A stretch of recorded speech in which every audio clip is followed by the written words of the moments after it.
Pabor sa pagpapaliban ng barangay at sangguniang kabataan elections ang tatlong mambabata sa Socsargen Region.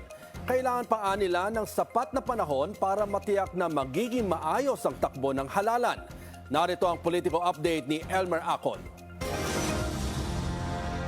Suportado ng tatlong mga mambabatas mula sa Socsargen Region na nakabimbing panukalang ipagpaliban ang Barangay at Sangguniang Kabataan Elections o BSK na nakatagda sa Nobyembre 2, 2026.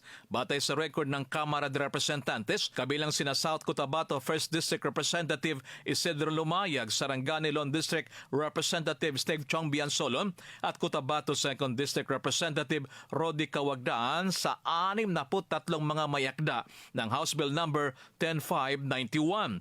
Layunin ang panukala na ilipat ang BSK sa huling Lunes ng Nobyembre 2028. Ayon sa mga mayakda ng panukala, may mga hamong pang-ekonomiya, logistikal at operasyonal na maaring makaapekto sa paghahanda at maayos na pagsasagawa ng halalan. Anila ang pagpapaliban ay magbibigay ng sapat na panahon sa mga kinaukulang ahensya upang matiyak ang isang maayos at kapani-paniwalang eleksyon. Samantala, nagpayag din ng pagpabor sa General Santos City Representative Sherlyn Banyas sa panukala. Gayunman nilinaw niyang nais muna niyang konsultahin ang kanyang mga nasasakupan bago magpasyak kung formal niyang susuportahan ang panukala. Para sa Politico Nightly, Elmer Acol, Bilyonaryo News Channel.